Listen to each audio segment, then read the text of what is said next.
is a man who faces 47 counts of corruption. He is your Deputy Prime Minister. Fair, I'm not here to discuss his case. What if you lose your Deputy Prime Minister? What if Zahid Hamidi is found guilty, sent to prison? What is the option? What is Plan B? And what if Barisan Nelson now pulls out, withdraws its support? Its support has been crucial to you becoming Prime Minister. We'll cross the bridge. What is Plan B? For what now, if that happens? why do you prejudge a case? I applaud Anwar for the way he answers. Why do you prejudge a case? So, Zahid has 47 counts of graft that he's being charged on. Question is, has he been convicted? Has he been found guilty? Has he been acquitted? Tak kan? Not acquitted, not found guilty. Case is ongoing, right? So therefore, he is not being charged and he is not a convict for now. Whether he will be or not, we don't know. The court process is ongoing. Now, even in the case of Rosmah, who is already convicted, but because she got a stay of execution, because under the law, it is in her liberty to appeal and the court allows it, the court granted her a stay of execution. In other words, she does not even serve 1 day of the punishment until her case is disposed of at all levels of appeal. So even a convict, this does not suffer the consequences of the punishment. Unlike Najib, who has exhausted all, he goes to jail and now he's appealing from jail for a judicial review. That outcome is also not known until now. So as far as Zahid is concerned, under the law, he is entitled to be an MP and he did win. He is entitled to be appointed into any office and to hold any job as of now. Case is ongoing and this Kerajaan Perpaduan punya motto is that there will not be any interference in the enforcement or the judiciary. All the agencies will run independently and they will be impartial and they will run objectively. Zahid, without doubt, is the head of UMNO and Barisan Nasional now. And he holds the decision of every MP on which coalition to support. Each of the MP that won gave a warqah on their own volition and they signed and they surrendered the decision of the party, of their support to the party chief, which is Zahid Hamidi. Nobody forced them to do that. They could have said, no, we don't agree, tak payahlah, tak mau feel kita, tak payahlah. We quit UMNO or we stay in UMNO and toe the line. The fact that there is an anti-hopping law means they cannot vote as they like. They have to vote along the party lines, including voting and sokong whichever prime minister that the party leadership decides.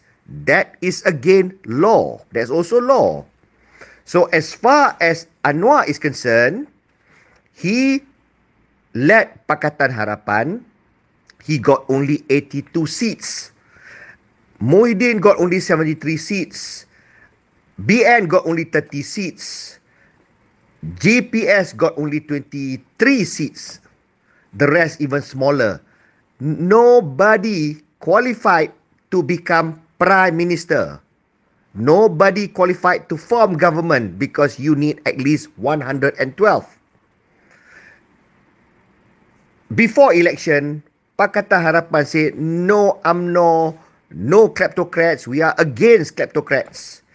What did BN say? No Anwar, no DAP. So they were staunch enemies in the elections. There is no pretense. They fought and there were many places where there were three-cornered fights. They fought tooth and nail. But post-elections, there's no more fight. Everything settles down. No one can form a majority government. Tak boleh. Tak ada government. And without a government, this country descends into collapse. Therefore, Agong came into the rescue. Agong needed a government to form. And the only way a government can be formed is a perpaduan government. Rivals in the elections will have to form a pact and form a government and share power and share decisions. So therefore, he did the most logical thing. He called the component with the biggest, the coalition with the biggest number of seats, and the second biggest, which is Anwar Ibrahim and Muhyiddin Yassin. That was the first choice, and Agong asked them to work together to form a government. Now, had Muhyiddin not been arrogant and not so literally gave the middle finger to Agong, the government would have been formed between PH and Perikatan Nasional, and Zahid Hamidi yang 47 counts tu, and all the other kleptos would have been in the opposition. In fact, BN said they wanted to be in the opposition before Agong called them. GPS said they wanted to be in the opposition. They are not going to join any party pun, any side pun. What they agreed, that was what they agreed, and they did not lie. There was no pretense. But when Agong says, Agong titah, so therefore they can also do the thing, the middle finger thing to Agong like Muhyiddin did. But to what end? For what? Because at the end of the day, the country will descend into chaos. Anwar will still be made PM of a minority government. No decisions can be passed and no decisions of the government can be made. Everything fails. So the logical thing to do is to accede to the Agong punya titah. BN decided to do that. Zahid decided to do that by virtue of the fact that he holds the votes and the choices of all the other 29 MPs under his leadership.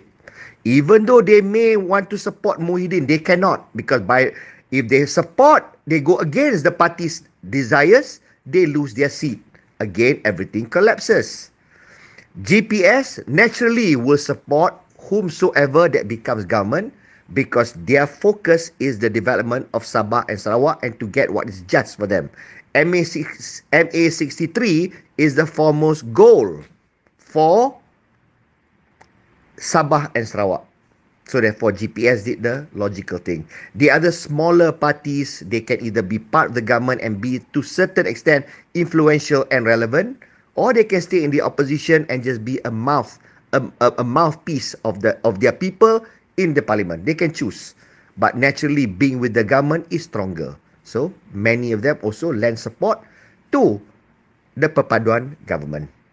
Okay, now, what choice does the Agong and the Kerajaan Perpaduan have when Muhyiddin Yassin, PN, pulled out?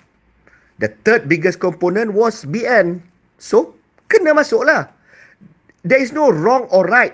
People did vote for BN. People, the rakyat, did give 30 votes to BN. There is no dispute there. So therefore, 30 tu masuk, cukup ngam-ngam 112.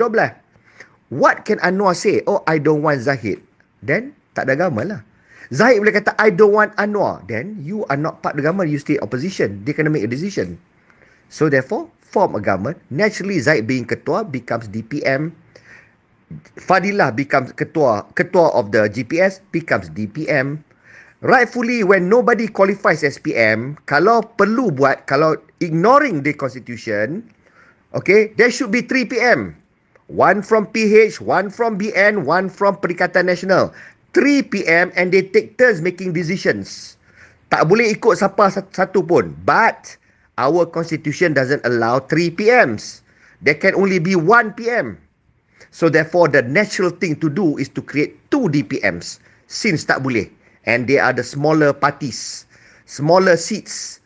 There is 2 DPMs. And therefore, decisions are made jointly.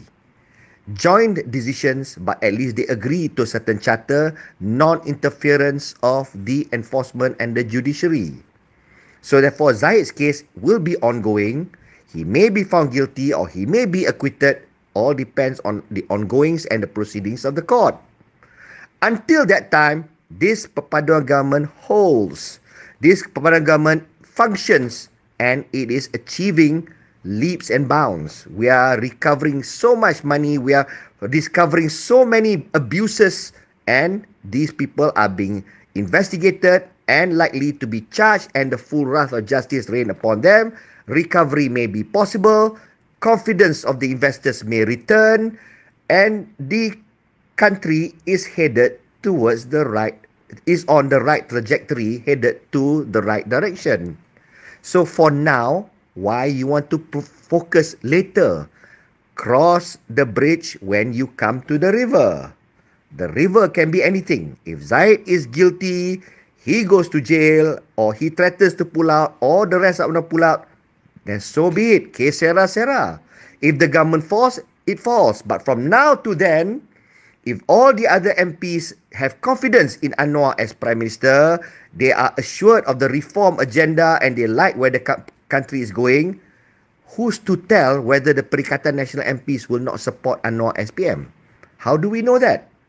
How do we know that the rest of the UMNO members who once wanted Muhyiddin as PM will not suddenly now decide to support Anwar as PM? So why speculate? It can go either way. So, if at the end of the day, Zahid goes to jail and Anwar ceases to become PM, Kerajaan Perpaduan falls, so be it. Que sera, sera. But why do we stop now and do nothing now and just worry about that event coming? Or we interfere with the court cases? Or, as government, function, don't be monkeys and fight with each other, and progress with the reforms, the rehabilitation of the economy, the harmonization of the people, and enhancing our social standing to the world, which is happening now. The government is doing a good job. So therefore, why you want to poke? Oh, he's got 47 charges, he's got this. What's the issue?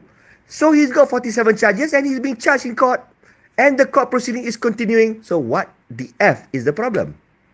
What is the problem? In the meanwhile, until such time that it is determined that he is guilty or not, he can perform his role as DPM, he can perform his role as the Menteri of the Rural and Housing, and therefore the government can continue functioning and we can count our blessings day by day. Count it.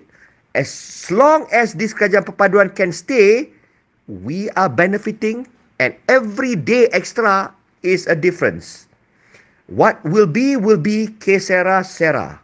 No point harping on it. And I applaud Anwar for responding in that manner. That should be the narrative. That should be the narrative. Whereupon anyone is found guilty, how do you know Pakatan Harapan MPs cannot be found guilty for corruption?